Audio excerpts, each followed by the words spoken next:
My girlfriend laughed loudly with her friends. I'll brutally dump him after he proposes. I calmly waited, and 2 days later, she was screaming into my intercom, begging for forgiveness. Before we begin the story, take a moment to support us by liking, sharing, and subscribing. Your support means the world to our channel and helps us spread more shocking true stories to light. Now let's get started. The moment that shattered everything. I've always believed that love is built on trust, on shared moments, on the quiet certainty that you've found your person. But yesterday, I learned that sometimes the person you trust the most is also the one holding the knife to your back. I'm 29, and for the past 3 years, I've been in a relationship with Melissa, my 27-year-old girlfriend. At least, I thought it was a relationship. Looking back now, I wonder if it was ever real or if I was just a stepping stone on our way to something or someone better. Melissa and I met through mutual friends at a housewarming party.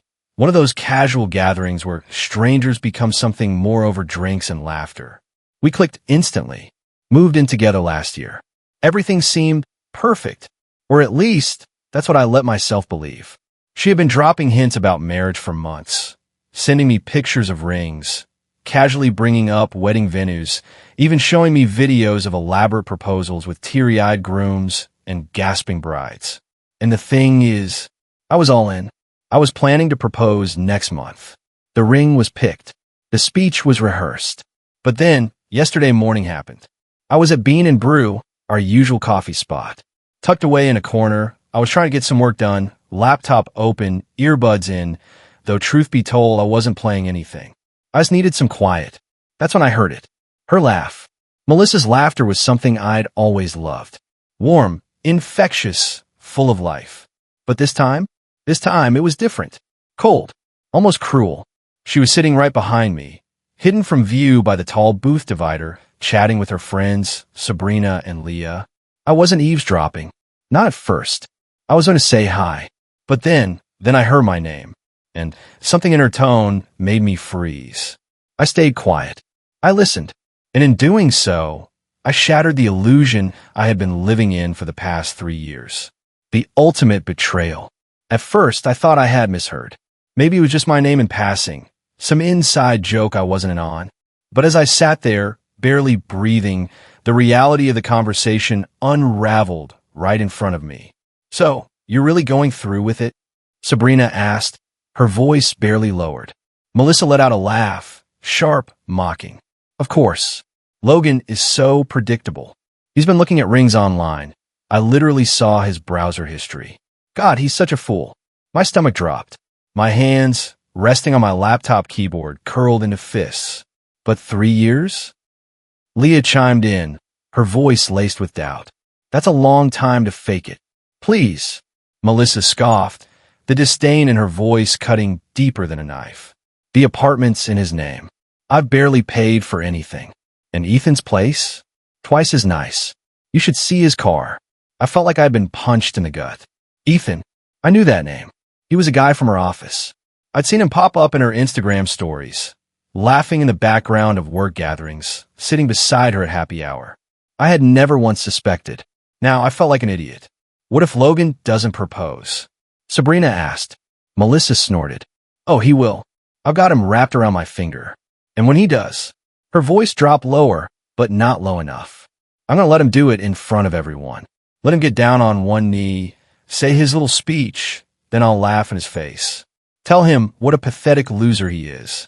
Ethan's already got our Cabo trip booked for the next day." I felt my world tilt. The cafe, the low hum of conversation, the clinking of glasses, it all faded. She wasn't just cheating. She was orchestrating my public humiliation, and she was laughing about it. Sabrina gasped. "You're so bad." Leah giggled, ice cubes clinking in her glass.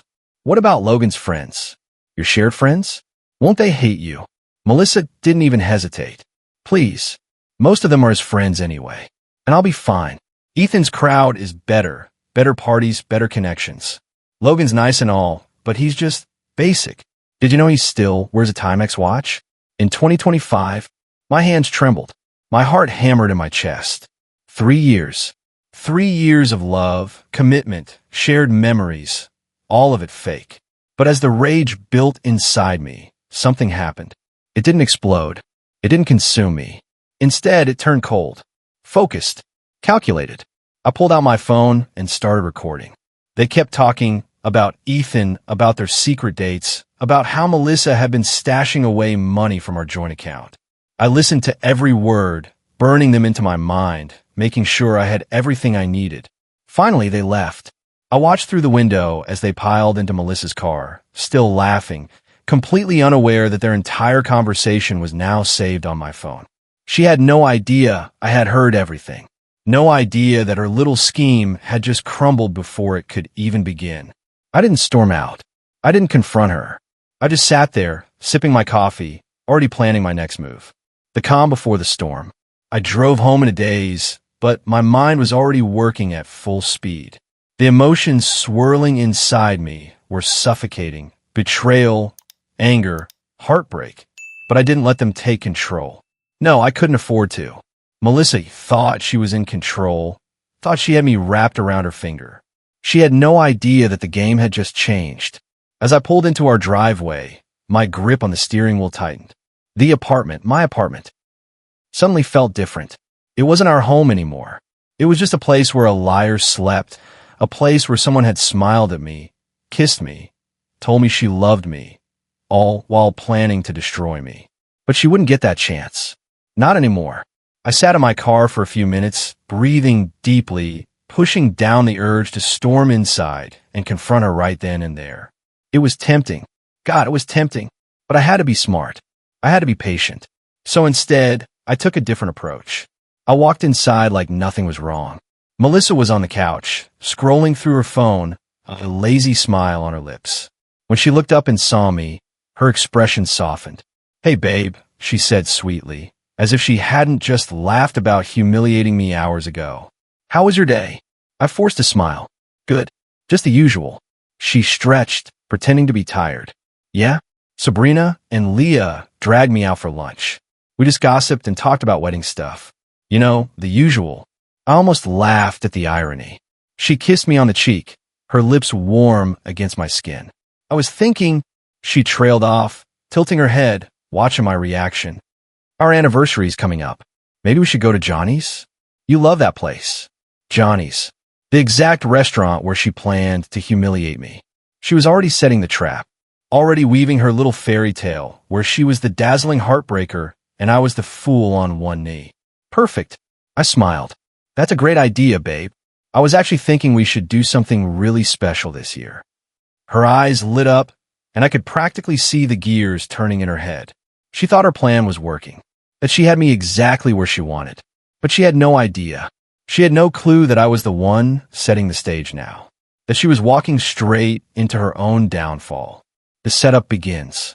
That night, I lay in bed beside Melissa, staring at the ceiling while she drifted off to sleep. Her breathing was slow, peaceful, completely unaware that the life she had so carefully built on lies was about to crumble. I didn't sleep. Instead, I planned. The next morning, before she even woke up, I was already making moves. First, the finances. I went through our shared account and transferred my money back into my personal account. Anything she had deposited, she could keep. I wasn't going to steal from her. I just wasn't going to let her steal from me. Next, the apartment. The lease was in my name, which meant she had no legal right to stay once I asked her to leave. I made a few calls, spoke with my landlord, and ensured that when the time came, there wouldn't be any issues getting her out. Then, I got to work collecting evidence. I wasn't about to confront her with just a recording. No, I wanted undeniable proof, something she couldn't weasel out of, something that would destroy any excuse she might come up with. So I went full detective mode. I created a fake Instagram account and started following Sabrina and Leah. I knew they posted everything, and within 2 days, I had more than I needed, dozens of screenshots of them at bars and restaurants with Melissa and Ethan. The best part? Some of the photos showed Melissa kissing him. And in every single one, she was wearing the promise ring I gave her last Christmas. That should have been enough. But I wasn't done. Thursday nights. That was when Melissa always had late meetings. I had never questioned it before, never had a reason to. But now, I had every reason to find out the truth. So, Instead of heading home after work, I made a little detour to a small Thai restaurant near her office, the same one she had mentioned in passing weeks ago. I walked in, grabbed a seat at the bar, and waited. And sure enough, there they were, Melissa and Ethan, sharing a plate of pad thai, playing footsie under the table. I didn't do anything dramatic. I didn't storm over and make a scene. Instead, I calmly pulled out my phone, took a few pictures, and recorded short video. They were so caught up in their little world that they didn't even notice me. Melissa even wiped sauce off his chin while wearing my hoodie. The sheer audacity. I clenched my jaw, forcing myself to stay composed. It wasn't time yet. The next day, fate handed me another golden opportunity. I ran into Sabrina at the grocery store. The second she saw me, she froze. Her face went pale, her eyes darting around like a cornered animal. She knew what they had done, and now she was terrified I knew too. I smiled. "Hey, Sabrina. How's it going?" She fumbled with the box of cereal in her hands. "Oh, good. Just, grabbing a few things." "You." I decided to twist the knife. "Oh, not much. Just been busy. Actually, I've been planning something big." I reached into my pocket and pulled out my phone, showing her a picture of an engagement ring. Just a random image I pulled from Google, of course. Her eyes widened in panic. "Oh, wow. That's nice." She was sweating. I leaned in slightly. "I was thinking of proposing soon. Melissa's been hinting about it, and, I just want to make her happy." Sabrina swallowed hard. "Right. Yeah, she'll love it." She was lying through her teeth. I could tell her mind was racing, trying to figure out what to do. And sure enough, 5 minutes after she left the store, Melissa called me. Her voice was suspiciously sweet. "Hey, babe. Just checking in. How's your day?" I smirked.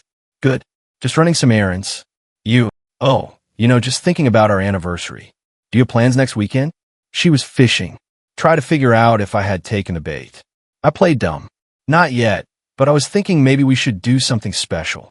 She practically purred into the phone. I love that idea. She thought her plan was still working. She had no idea that she was walking straight into the trap. The trap is set. The pieces were all in place. Melissa thought she was playing me, guiding me toward the most humiliating moment of my life. But in reality, I was the one pulling the strings now. Over the next few days, I continued playing the role of the oblivious boyfriend, extra loving, extra sweet. Every time she kissed me or talked about her future, I had to fight back the urge to laugh. She had no idea I had already started moving my things out. Slowly, carefully, nothing obvious. A few shirts missing from the closet. Some books disappearing from the shelf. Important documents quietly transferred to my new apartment. An apartment Melissa didn't even know existed. While she thought she was securing her future with Ethan, I was ensuring she had nothing left when this was over. Then, 2 days before the big night, fate handed me another gift. Melissa left her phone unlocked while she was in the shower. I didn't need to snoop. Her messages with Sabrina were already open on the screen. And there it was.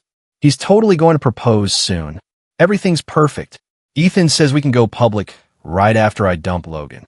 I chuckled, shaking my head. "Oh, Melissa, you have no idea what's coming." The next night, I finalized my plan. I had booked a table at Bella Rosa, one of the nicest Italian restaurants in town, just the kind of place Melissa would expect for a romantic proposal. Her friends, Sabrina and Leah, had already RSVP'd to celebrate with her afterward. Even Ethan was planning to be at the bar, waiting to watch the show. Perfect. I had one last thing to take care of, the ring box. But instead of a ring, I filled it with something much better. Pushpin printouts of every single photo of her with Ethan. Pushpin screenshots of their messages. Pushpin a copy of the bank statement showing the money she had siphoned from our joint account. Pushpin and a handwritten note from me. I hope Ethan was worth it. I closed the box with a snap, feeling a sense of calm I hadn't felt in days. Tomorrow night, Melissa thought she would be the star of her grand performance. Instead, she was about to have the most public downfall of her life. The moment of truth. The night had arrived. I put on my best navy blue suit, the one Melissa always said made me look handsome and put together. It felt ironic now, knowing what the night had in store. She thought this was the night I would kneel before her, beg for her love, and present her with a ring. Instead, I was about to give her something far more memorable. When I picked her up, she was glowing. Her makeup was flawless, her red dress hugging her body in a way she knew I liked. She kept sneaking glances at her phone, no doubt updating her little entourage about how her big moment was unfolding. I just smiled, my grip steady on the wheel as I drove us to Bella Rosa. The restaurant was packed, just as I had hoped. Melissa's friends, Sabrina and Leah, were already seated near the back, phones at the ready. And at the bar, Ethan. I almost laughed. The guy actually showed up. He was sipping whiskey, pretending to be casual, but I could tell he was watching, waiting for the show to begin. I pulled out Melissa's chair for her like a perfect gentleman, keeping up the act until the very last second. We ordered wine, appetizers, chatted about meaningless things. She kept fidgeting, glancing around the restaurant, probably wondering when I would finally get down on one knee. By the time dessert arrived, I could feel the anticipation radiating off her. Her friends were whispering. Sabrina already had her phone positioned, ready to capture my supposed humiliation. It was time. I took a deep breath and stood up. Melissa's eyes lit up. She gasped dramatically, covering her mouth, her whole body language, screaming, "Oh my God, this is it!" The restaurant quieted slightly as nearby tables turned to watch. I lifted my wine glass. "I'd like to make a toast," I announced, my voice clear and steady. Melissa beamed. This was exactly what she wanted, an audience. I turned to face her, holding her gaze. "To Melissa," I began, "who has been my partner for 3 amazing years, who has shared my life, my home, and I let the words linger before finishing, and for the last 8 months has also been sharing her life with Ethan from accounting." The entire restaurant went silent. Melissa's smile froze. Sabrina gasped audibly. Leah's phone nearly slipped from her hands. Ethan, from the bar, choked on his drink. Melissa's eyes widened in horror. What?" she stammered, her voice barely above a whisper. I pulled out my phone and, with one simple tap, played the recording. Her voice, clear, undeniable, filled the restaurant. "I'm going to let him propose in front of everyone, then I'll laugh in his face. Jason, sorry, I mean Ethan, already booked our Cabo trip to celebrate." Gasps, murmurs, the clinking of silverware stopping mid-motion. Melissa's face drained of color. Her worst nightmare was unfolding in real time. I wasn't done. I reached into my pocket and pulled out the ring box. She exhaled in relief, probably thinking maybe, just maybe, there was still a chance I would propose, that this was all some cruel joke. I set the box in front of her and slowly opened it. Her eyes darted down, then widened in horror as she saw the contents. Pushpin photos of her and Ethan kissing in bars, sneaking around behind my back. Pushpin screenshots of their texts, laughing about how she was going to humiliate me. Pushpin bank statements showing the money she had secretly pulled from her joint account. Pushpin and my final note, "I hope Ethan was worth it." She snapped. "You set me up," she shrieked, knocking over her wine glass as she lunged for the box. The entire restaurant was watching now. Sabrina and Leah looked like they wanted to disappear into the floor. Ethan had gone ghostly pale, realizing this mess was now his problem, too. I smirked. "No, Melissa, you set yourself up. I just decided not to be your fool." She was shaking, mascara running down her face. "You ruined everything," she screamed. I leaned in just slightly and whispered, "No, you did that all on your own." The restaurant manager approached, trying to defuse the situation, but Melissa was already spiraling. "Do you think this makes you the winner?" she spat, voice shaking. "You're still alone, Logan. You'll never find someone like me." I smiled. "That's the point, Melissa. I don't ever want to find someone like you." And with that, I left. As I walked out, I passed Ethan, who looked absolutely wrecked. I clapped him on the shoulder and chuckled. "Good luck, man. You're going to need it." I've never felt lighter in my life. The fallout. I barely made it halfway home before my phone exploded with calls and messages. Melissa, Sabrina, even some of our mutual friends. I ignore them all. Let them sit with what happened. Let them watch as the truth they had ignored for months burned everything down around them. But Melissa? She didn't give up so easily. By the time I pulled in my driveway, she was already there, standing outside my apartment building, her face streaked with mascara, her hands shaking with rage and desperation. The moment she saw me, she lunged for the intercom, jabbing the button over and over. "Logan, open the door. You can't just walk away from me like this." I didn't respond. I stood there for a moment, just watching her through the window. This woman who just days ago thought she had me wrapped around her finger. Now, she was the one unraveling. "I'm sorry, okay?" she screamed, pounding her fist against the door. "I didn't mean it. I was just talking. It didn't mean anything." Didn't mean anything? I pulled out my phone, tapped the screen, and let the recording of her own voice play over the intercom. "I'm going to let him propose, let him get down on one knee. Then I'll laugh in his face and tell him what a pathetic loser he is." Melissa's face crumpled. She stumbled back, shaking her head, tears filling her eyes. "Logan, please. I was just trying to impress my friends. It was stupid.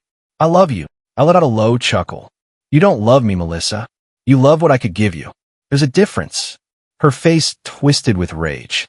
"You think you're so perfect?" she spat. "You think you'll just move on and be happy?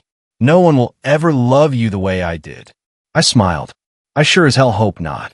Then I turned my phone camera toward her. Her eyes widened in horror. "What are you doing?" I shrugged. "Oh, just making sure you don't try to spin the story later. Seems like a habit of yours." She lost it, screaming, cursing, slamming her fists against the door again and again, until one of my neighbors shouted for her to leave. She finally stormed off, still sobbing, still screaming threats between gasping breaths. I never heard from her in person again. The aftermath.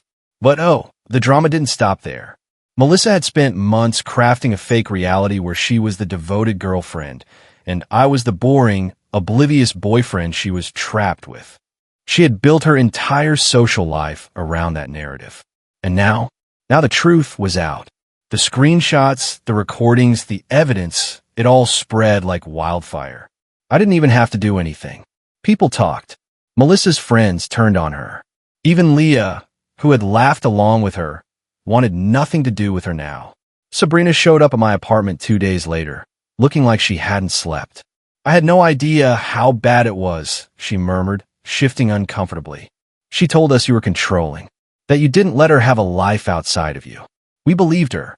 I didn't respond, just crossed my arms and stared. She swallowed hard. "I'm sorry.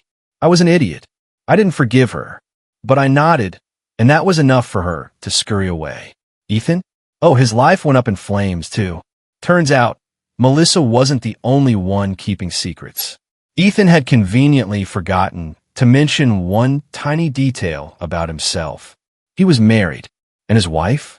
She worked in the same building as Melissa. Guess who got an anonymous email with their entire text history? Yep. Not saying it was me, but, these things have a way of getting out. The fallout was nuclear. Fire Ethan got fired. Workplace relationships with subordinates were strictly against company policy. Fire Melissa got fired, too.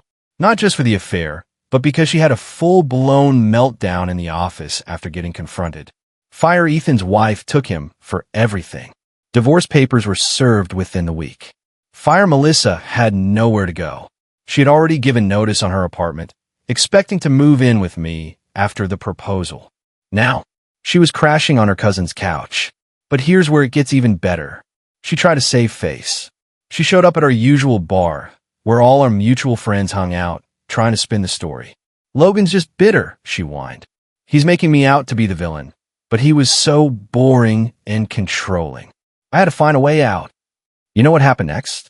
Gladys, her best friend of years, stood up, crossed her arms, and said, "Melissa, you're pathetic. And we all see it now." Melissa snapped. She threw a drink at Gladys, got banned from the bar, and ended up crying in the parking lot while everyone watched. I wasn't there, but someone sent me the video. Karma is a beautiful thing. Moving on. As for me, I moved on, literally.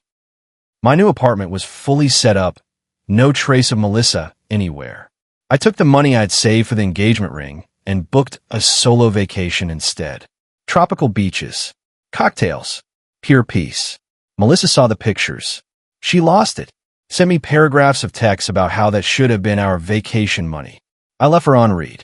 Oh, and speaking of moving on, I met someone. Her name is Elena. She's nothing like Melissa. She actually has her own career, her own life. No games, no manipulation. Just a real, genuine connection. Melissa found out. Through Instagram, of course. And she went nuclear. She started messaging Elena with warnings about me. You know what Elena did? She sent Melissa a video of her own public meltdown, then blocked her.